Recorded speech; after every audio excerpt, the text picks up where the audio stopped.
Assalamualaikum warahmatullahi wabarakatuh. Waalaikumsalam warahmatullahi wabarakatuh. Sebelum pembelajaran kita mulai, silakan dipimpin dengan doa dulu. Ista'iddu du'aan tafadhal. Bismillahirrahmanirrahim. Raditu billahi rabba wa bil islam dina wa bi Muhammadin nabiyya wa rasula wa bil qur'ani imama. Rabbi zidna ilma warzuqna fahma wa amalan shalihan. Bi rahmatika ya arhamar rahimin. Assalamualaikum warahmatullahi wabarakatuh. Waalaikumsalam warahmatullahi wabarakatuh. Baik, untuk pembelajaran kita di siang ini, saat ini kita sudah sampai di bab berapa? Jenazah di bab keempat. Dibuka semuanya ya, bab keempat. Bab keempat. Teacher akan menjelaskan terkait tentang jenazah.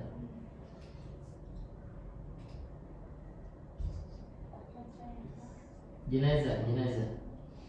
Sudah dibuka semuanya? Bab jenazah ya.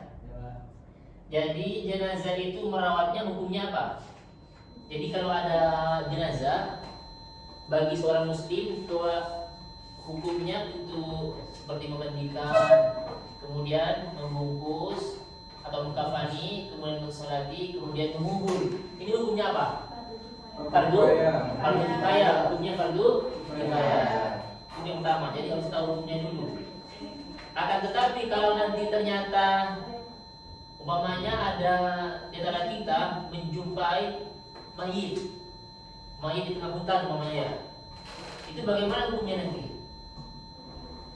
Nah, itu yang menjadi fardu kifayah menjadi fardu ain, wajib. Kenapa? Karena tak ada orang lain lagi di situ, kecuali memang ada orang lain. Kemudian selanjutnya ada hal-hal yang harus kita ketahui terkait bagaimana cara merawat jenazah. Ada berapa? Ada 4. 1, 2, 3, 4. Yang pertama apa? Kewajiban kita adalah memandikan. Kemudian yang kedua kewajibannya adalah mengkafani.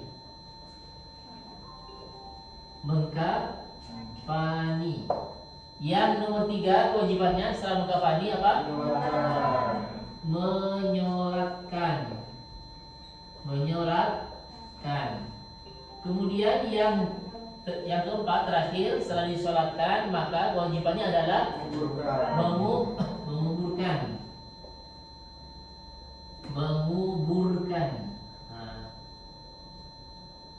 Keempat ini hukumnya adalah apa tadi? Fardu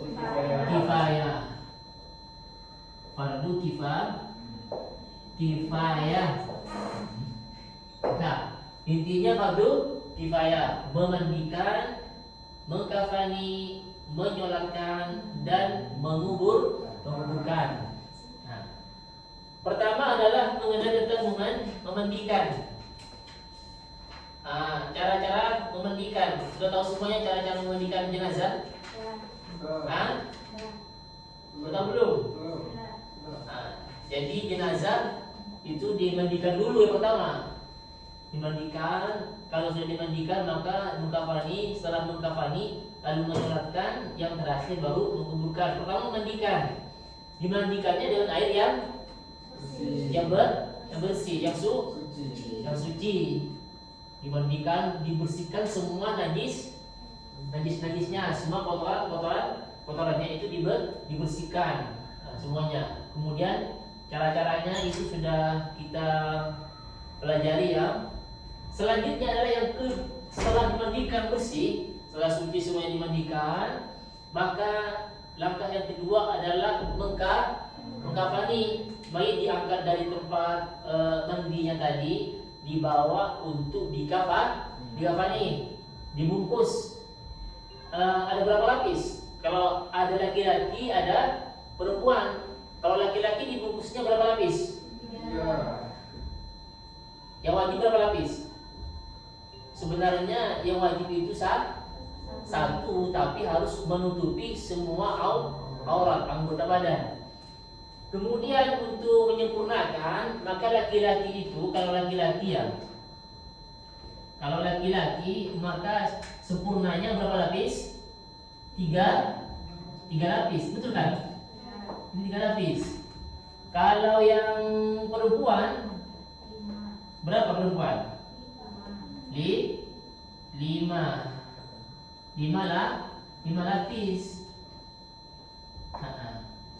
Itu sempurnanya.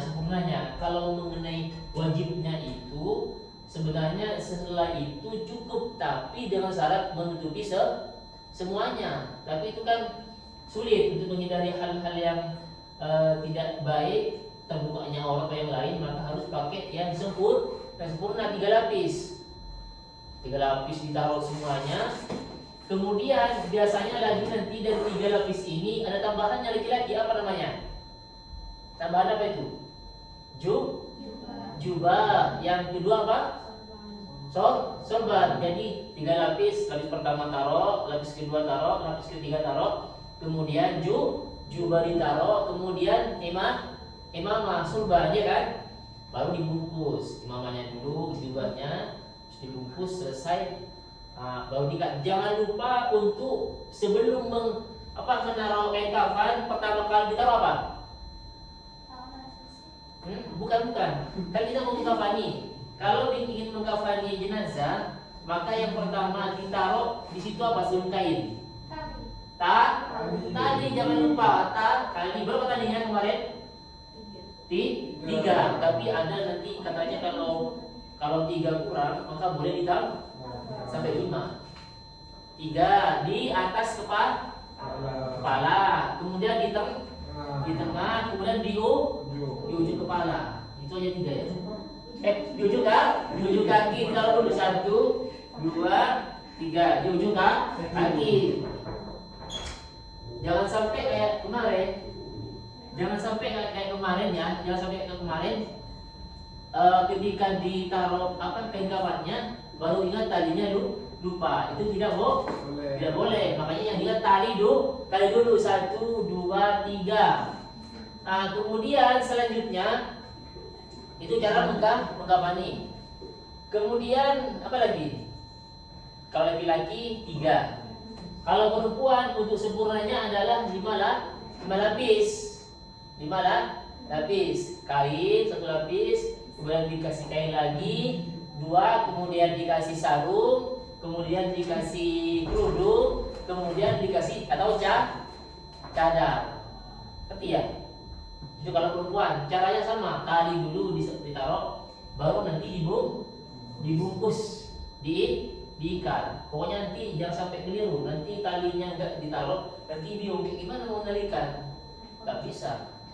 Maka tali itu didahulukan. Itu ketika cara untuk mengkafani jenazah. Kemudian selanjutnya setelah dikafani sudah rapi semuanya rapi, sudah terikat semuanya, maka selanjutnya adalah bagaimana cara menyolatkan jenazah. Tapi cara mengkafani tadi ini bukan langsung dibungkus ya, tidak langsung dibungkus. Tapi apa yang pertama yang dilakukan caranya? Bukan ada kain tiba-tiba langsung dibungkus.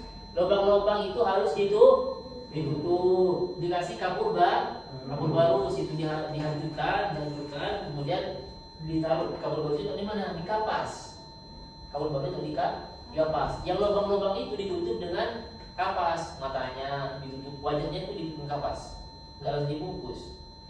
Kemudian telinganya, semuanya itu maka nanti harus ditutup dan dikasih kapur baru.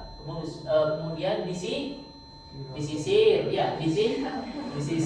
sudah mandinya sudah tadi, disisir. Kalau perempuan itu atau laki-laki pakai celak atau celak di matanya, itu juga harus dilakukan. Semua yang sudah dilakukan sudah cantik, baru nanti dibungkus, terus diikat.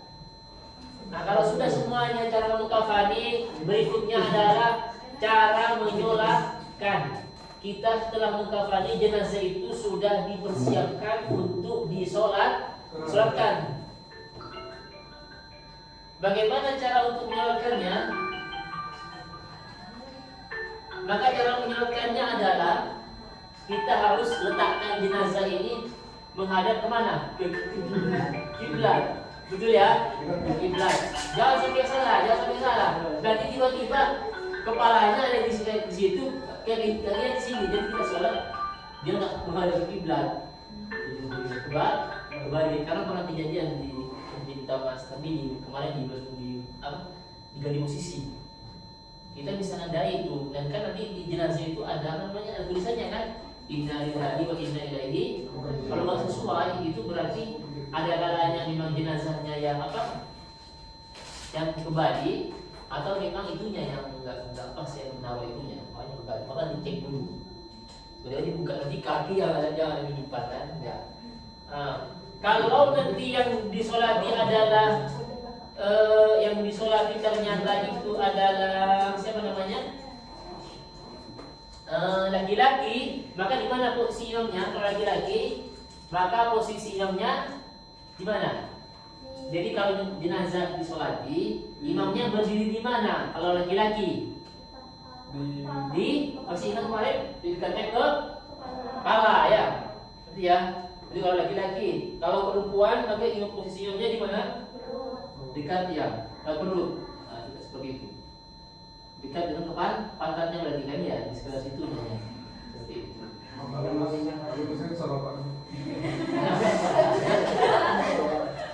Baik, itu cara untuk mensolati jenazah seperti itu.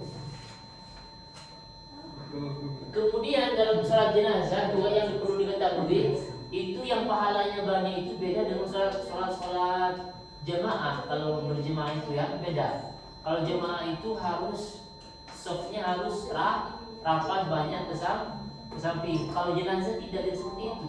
Jenazah itu softnya ke belakang. Jadi walaupun imam satu, soft kedua lagi, soft ketiga, bukan ke samping. Jadi pahala itu dia banyak yang afdol, maka larinya ke belakang. Panjangnya soft ke belakang. Seperti itu. Itu sebenarnya aturannya seperti itu. Itu ketika nanti yang mensolati sedikit maksudnya. Kalau mensolati sedikit, kalau banyak ya nggak masalah, kan ke belakang akan bersosok ke belakang juga. Itu cara mensolati jenazah. Kemudian yang pertama harus nanti ketika sholat yang pertama harus apa? Pertama niat. Niat. Jangan lupa ya, yang pertama itu adalah harus niat. Kemudian ada berapa takbir di sholat jenazah? Ada 4 takbir. Yang pertama takbir membaca apa? Takbir pertama membaca Allahu Akbar. Apa kalau dibaca doa ini? Hah? Apa yang dibaca? Fatihah yang pertama dibaca. Kemudian ketika takbir lagi yang kedua, maka yang dibaca apa di situ bacaannya? Bacaannya adalah salawat Nabi, bebas salawatnya terserah. Insyaallah sholli ala sayyidina Muhammad. Kemudian takbir ketiga, doanya apa? Ya, apa doanya yang dibaca ketika takbir ketiga? Allahumma, ayo siapa yang hafal doa yang ketiga untuk sholat jenazah? Bacaannya berupa apa? Allahumma fir. Kalau perempuan jenazahnya Allahumma fir laha warhamha wa'afiha wa'fu. Nah, itu takbir ketiga. Takbir keempat, doanya apa? Yang keempat, Allahumma la tahrimna wa fil lana walaha. Kalau perempuan pakai ha, kalau laki-laki pakai tinggal ganti itu aja. Nanti ingat. Yang pasti ketika sholat jenazah tidak ada ruku dan sujud. Jangan pula nanti habis sholat jenazah ruku ya ada ya. Kemudian ketika nanti sudah di poin yang ketiga, tugas yang ketiga yaitu menyolatkan, maka setelah menyolatkan, prosesi berikutnya adalah apa ini? Menguburkan. Dibawa kemana berarti? Dibawa ke pemakaman. TPU, tempat pemakaman umum. Dibawa ke sana, dibawa ke situ. Atau mau dikuburkan di rumah, boleh. Tapi yang utama itu dikuburkan di tempat pemakaman umum. Jangan dikuburkan di halaman rumahnya. Tak kuburkan di pemakaman umum biar dapat doanya orang-orang yang berziarah. Kemudian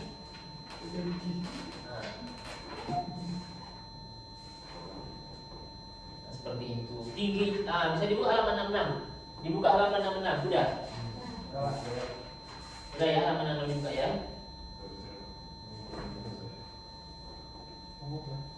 Kemudian ukuran dalamnya berapa? Ukuran itu ada nggak sih dulu? Jadi kayak berdirinya orang dewasa ya, dan tangan ke atas. Jangan pas di mana? Di kepala, tidak. Ya. Berapa di sini? Ada ukurannya di sini.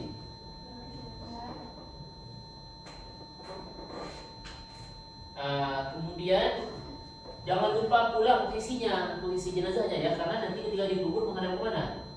Menghadap ke kiblat. Posisi itu sudah diatur, tidak sembarangan. Orang-orang nanti kalau mantap sembarangan, maka sesuaikan. Nanti tinggal nurunin dia, nurunin otomatis langsung menghadap ke kiblat. Harus diperhatikan juga posisinya. Kemudian setelah dimasukkan ke bawah, paling tidak di bawah itu ada berapa orang? Bisa jadi tiga orang yang dibawakan, yang menunggu jenazahnya yang dibawa. Nanti langsung dimasukkan ke mana? Ke liang lahat. Apa doanya? Kalau masukkan jenazah ke liang lahat, doanya apa? Bismillah wa ala millati Rasulillah. Itu orang yang bertugas untuk memasukkan jenazah, naruh jenazah ke liang lahat. Baca doa itu. Kemudian apa nanti yang dibuka ketika masuk ke liang lahat? Bagian mukanya dibuka, talinya dibuka untuk ditempelkan ke mana? Ditempelkan ke tanah. Pipi kanan jenazah harus menempel ke tanah atau dibuka. Berarti dibuka. Maka jangan sampai ikatannya dari keluar, biar mudah. Kemudian setelah itu baru ditimbun. Nanti itu jenazah dikasih kayu. Biasanya kan orang menyimpan kayu kan, itu ditutup ini. Nanti biar tidak tertimbun oleh tanah. Jadi nggak kena tanah dia jenazah, karena sudah masuk ke dalam liang lahat. Bukan dia kena tanah, enggak. Jadi menghadap kiblat, miring dia. Kayak teman-teman kalau di miring menghadap ke kiblat. Seperti itu. Nanti timbun dulu. Ya? Timbun dulu. Mundur. Tiga timbun. Ya pastilah ya. Jadi gini, kesana kan kiblat ya kan. Jadi gini, miring ke sana tidurnya. Kan dikasih itu, makanya nanti tanah itu sama orang itu ada yang membuat kayak apa? Itu dibuat apa? Di sini dia penyangga ya. Situ ditutup. Ditutup dengan kayu, baru ditimbun. Jadi jenazahnya nggak bisa ditimbun. Dan ditimbun langsung oleh tanah-tanah. Kemudian sampai batas mana diratakan itu? Yang bagus sebenarnya diratakan ya. Kubur itu yang bagus sebenarnya diratakan, rata kayak ini. Rata kayak ini. Rata. Kubur itu seharusnya rata. Setelah rata baru dikasih apa? Apa namanya ini? Batu ini rata kayak gini. Ini yang sunnah. Tapi yang ada kayak gini kan di sini kan ya? Iya. Ditimbun. Tapi sebenarnya yang bagus kayak gini. Nanti teman-teman kalau ketepatan umroh atau kemana, kalau ada kuburan di sana ya kayak gini deh. Nggak kayak gini, cuma ini pun bukan kubur kayak di Indonesia. Di batu kayak gini, batu ditaruh di sini dah. Itu bisa dijawab? Enggak, soalnya sudah area rumah pemakaman. Jadi orang hati-hati enggak. Kayak rata kayak ini kuburan rata ini enggak ada. Cuma dikasih batu kayak gini aja ditaruh pas begini aja. Taruh gini aja. Itu kalau sebenarnya yang seperti itu. Dan nggak boleh dibangun di keramik, itu makruh kecuali orang-orang khusus, orang-orang soleh, kelabat. Ada yang boleh kan? Dispesialkan orang-orang soleh. Kayak para anak, kayak Nabi Muhammad itu kan bagus kan? Itu untuk orang-orang yang berjarak lebih mudah seperti itu. Maka yang bagus di kuburan itu dibiarkan kayak gitu apa dihias kayak gitu yang bagus. Nggak usah dirawat-rawat, dikasih keramik, itu nggak bagus itu. Secara agama tak bagus. Mungkin dilihatnya bagus tapi nggak bagus secara hukum. Dibiarkan aja itu. Bahkan ada yang bilang rumput itu nggak dicabut dia. Ada rumput kan? Nggak dicabut. Kenapa rumput yang tumbuh di kuburan ini dia akan memberikan doa kepada yang di dalam kubur. Kecuali sudah mengering. Dibiarin aja gitu. Bukan dibangun itu makruh. Makruh. Baik, sampai di sini ada yang perlu ditanyakan sama teman-teman. Intinya kesimpulannya di bab 5 itu ini untuk mengetahui ini 4 ini memandikan, mengkafani, menyolatkan dan menguburkan. Ini aja pahami sudah selesai bagaimana cara mengurusi jenazah itu. Tapi harus tahu, memang praktik nanti. Udah ya? Ada yang bertanya kan? Tidak ada ya? Baiklah. Kalau sudah paham semuanya materi tentang jenazah ini, kita akhiri pembelajaran kita. Mudah-mudahan bermanfaat. Kita akhiri dengan pembacaan doa kafaratul majlis. Subhanakallahumma wa bihamdika asyhadu an la ilaha illa anta